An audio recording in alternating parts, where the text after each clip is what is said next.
welcome to Broken Entertainment. So, I have recently finished my reading, or rather listening to, of Mistborn, Book 2, The Well of Ascension by Brandon Sanderson. And I kind of held off after I did Final Empire, which was the first book in the series. And then I've held off for a little bit into finishing this book because I have something of a complicated relationship with this series.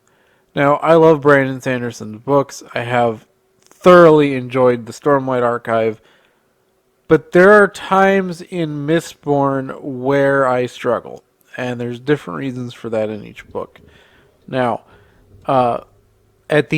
when you get to the end, for me, of both books, those reasons don't go away, but they're deeply reduced, and I can listen to the book again. And now, Brandon Sanderson's a very different author when he writes the Mistborn series than when he writes Stormlight Archive. I'm not denying that. He's developed a lot over time, changed and improved his craft, and so on. But when I look at the Final Empire and Well of Ascension, there are always points at which I'm like, man, I really hope this doesn't go where I think it's going to go. And in both instances, it doesn't. And it works out. But he drives to this point in all of his books, where he reaches the point he wants to get to, and he takes it really far, and he brings the characters right to the breaking point, brings the plot right to the breaking point, and then he goes on from there. It's all well and good. But even coming into this, trusting the author, I see some of the story elements, and I'm like, ooh, because I trust Brandon Sanderson in the Stormlight Archive, but the Brandon Sanderson of Mistborn is a different person. To start with, Mistborn is a much, much darker series than the Stormlight Archive. And that was what struck me immediately with Final Empire, is I like, holy crap, this is dark. And I'm like, okay, this is Brandon Sanderson. It's not going to stay this way forever. It's Brandon Sanderson. It's not going to stay this way forever. And it kind of does. And it kind of doesn't. Which is typical of Sanderson. He kind of wraps something up, but he kind of doesn't, so that there's space to develop it in the next book. It's like reading two different authors in a lot of ways. And when I finished The Well of Ascension, I was almost relieved that it didn't go the direction I was very close to thinking it was going to go. Now, I read some reviews of it before I went into it, because I finished Final Empire and I just kind of sat on it for a few days, not really sure what I thought, because it is very dark. And it takes a while for the characters in the Final Empire to really grow on me. And I'm like, I kind of want to know what's going on, but I'm kind of like, I don't know. So I went and read some reviews, and that was a mistake. I saw some 1-star reviews, and they're like, well, there's a love triangle, and that's dumb. And, the characters are all dumb because they act like teenagers, which, they are, so that's fair. And I'm like, okay, so I started the book, and at first I'm like, I don't know where this guy's coming from. Then it's about the halfway point, and I'm like, oh, there it is. And I do not like love triangles. And I'm sitting here going, it's Brandon Sanderson. He's not going to go there. He's not going to go there. He's not going to go there. He's not going to go there. He's not going to go there. This is a spoiler. Spoiler alert. If you have not read these books, stop now. Come back later. The love triangle isn't really a love triangle.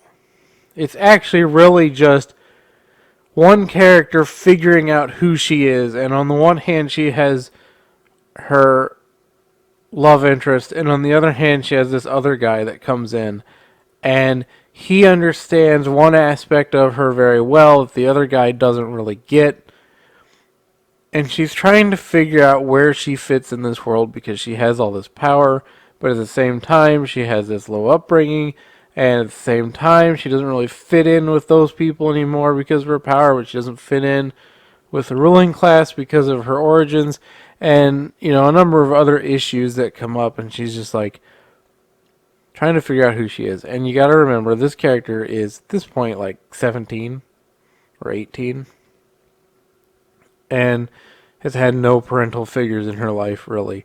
So, that kind of makes sense. On the one hand, though, I prefer, by the second book, to not be reading that. But it worked out. It was fine. The love triangle aspect mentioned in that guy's review is built towards potentially becoming a love triangle, but it doesn't actually. And the reason he does that is so that he can build all this turmoil within the character, and that turmoil is really an internal turmoil pulled on by external forces.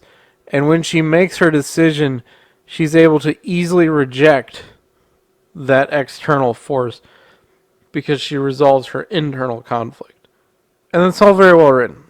But man, leading up to it, it's just like, oh, it's gonna go love triangle, it's gonna go love triangle, it's gonna. But it's never really. She's never really romantically interested in this other person. She's just interested in them from the perspective of learning from them, of, hey, this is a person that understands my abilities and so on. But she comes to realize who she is by the end of the book. And the other thing that really kind of got to me for large parts of A Well of Ascension is the frustrating aspect of the characters not being who you thought they were after the first book. And that's mainly on the character of Ven. I actually went from preferring Ven as the main character to preferring Ellen, and I forget his name, but the Khandra and Sazed. Those really became my characters that I was terribly interested in. Ven kind of, her uncertainty was a little too much for me, and it kind of pushed me away from her as a character for a while. And when she comes back in and she makes her decision at the end of the book, I was grateful that she did. At the same time, this is a character that kind of borders on that Mary Sue-ish aspect a little bit, and she's not a Mary Sue. But there's definitely times where people are like, oh my gosh, she's so much more powerful than anyone we've ever seen before. And there's reasons for that. And she's also got a lot of problems. So she's not really a Mary Sue. But sometimes you're like, yeah, I know, she's special. But it all builds somewhere. And that's the difference between a great author and everybody else. He builds you towards this love triangle trope and then doesn't go down that path and instead resolves the character's connection to the original love interest in the first place. And builds you towards this kind of Mary Sue potential, but never actually goes down the path. And he's able to turn all this into an excellent narrative, but it's a very conflicting one for me because there's a lot of points in the story where I kind of pause. And honestly, at one point in the Well of Ascension, I just had to look it up. I had to know.